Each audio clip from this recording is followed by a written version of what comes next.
React is all about components. Now, what does this mean? This function here is of course a regular JavaScript function, but it's also a React component. What makes up a React component?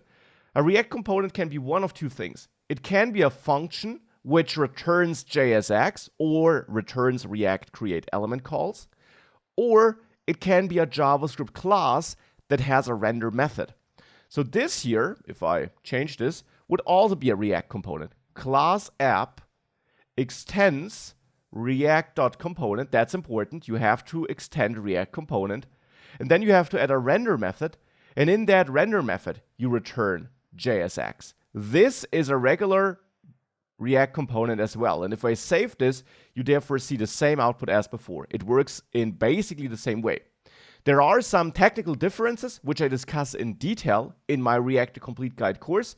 Here, it doesn't really matter. In modern React, you can use functional components only, so function-based components, and that's therefore what we'll do in this course. We'll write every component as a function.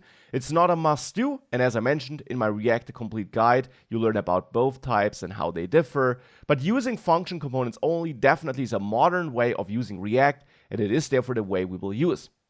But always keep in mind that this is just a regular JavaScript function. What makes it a React component is that it returns this JSX or this React create element logic in the end here. If we return, let's say, an object instead, this would not be a React component, and hence you get an error if you save this. It really has to be JSX code, something which can be interpreted as JSX, like this here.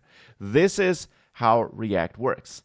And therefore here I am exporting my own component because this is treated as a component, and your own components can be used in JSX as well. The only important thing there is that they should start with a capital character in the file where you use them in JSX, because this tells React that it's not a built-in HTML tag.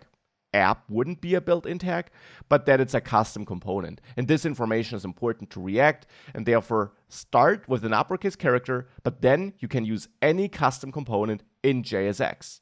And the cool thing now is that we can build up our application from small reusable components and compose our user interface with the help of such components. And with that, why don't we do that? Why don't we build a simple first React application and see how things work together there?